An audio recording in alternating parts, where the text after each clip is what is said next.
This is Coach Chris Commentary. My topic for tonight is the all-time great receivers of all times. Now, let's start with the GOAT, Jerry Rice. Jerry Rice he had some of the best hands that a football team can ask for. That he can catch any kind of football that you can possibly throw to him. And couldn't find out that, his dad was a brick mason. He used to handle a lot of bricks. It paid off, my man, because you were one of the best catching receivers of all times. Oh my God, you just, Super Bowl with Joe Montana. Joe Montana knew he had the best receiver of all time, and he was just throwing that ball, and you went and got it. That's why you is the GOAT. Another receiver of all time that he just electrified every time he went out, Mr. Lynn Swann from Pittsburgh. Lynn Swann was an athletic receiver. You really couldn't cover him. You just hoped that he had a bad day, or you hope that you could slow him down a little bit. You couldn't stop him. You can just hope to contain him enough to win the football game. He was a legend in himself. Let's go with one of my favorite receivers of the Dallas Cowboys. Let's go with the man, Michael Irvin. Michael Irvin was the playmaker. He had hands, good hands. He was a veteran receiver. He's a Super Bowl winning receiver. Matter of fact, he won 3 of them things. Troy Aikman was throwing him that ball, and he was catching that ball. First downs, touchdown, first down, touchdowns. He was that kind of receiver. And he made you pay for it. You talk junk to Michael Irvin. When he made a first down or touchdown, he made you pay. Let's go with Randy Moss. Randy Moss was one of them receivers you just call a freak of nature. That means that boy, he was just too good. The Dallas Cowboys had a chance to get Randy Moss. We passed up on him.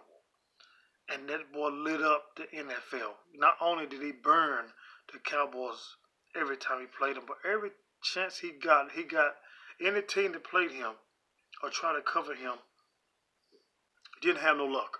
Okay? That boy, he just catches whatever throws to him. When he went to New England and he hooked up with Tom Brady, that wasn't even fair. That wasn't even fair. They went 16-0 in a regular season with him on the team. It wasn't even fair. Let's go with another receiver that I like. That he lit up that thing every time. Let's go with Cris Carter from Minnesota, on the same team with Randy Moss when he came in the league. Cris Carter was a possession receiver. He was one of the best route runners that you will find out there. He just finds a way to get open. He wasn't a small receiver. He was a nice side receiver, and he went out there, and when they needed a clutch play, he was there to make it, and he was just good. And I enjoy watching Cris Carter catch that football. Let's go with a ex-Cowboy. Let's go with Terrell Owens, T.O. T.O. was a beast of a receiver.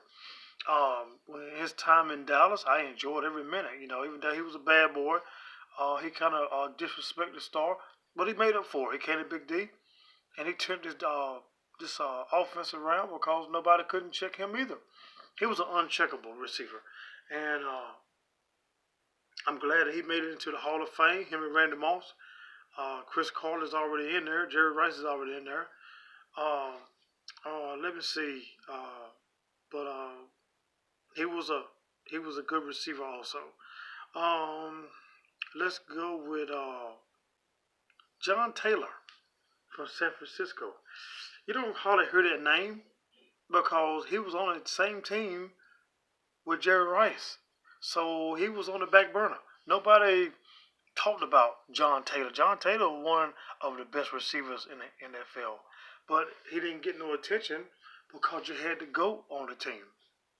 But John Taylor was a good receiver also that could dominate a game. Um, let's go with an ex-Redskin. Gary Clark was one of the dominant receivers in the NFL. He was one of them receivers. Just like I said, you couldn't guard him. You just hope they had a bad game, and you hope they miss a couple of passes.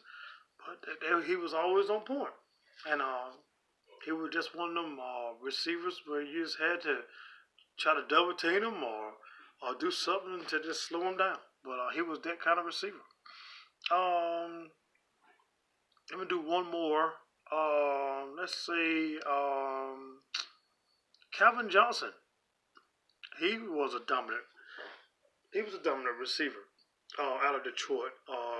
He was tall. He would put your mind of a tight end. How tall he was. He was dominant.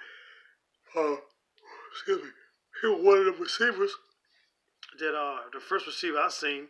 They had a 300-yard game, and they had to come against my Cowboys. Anyway,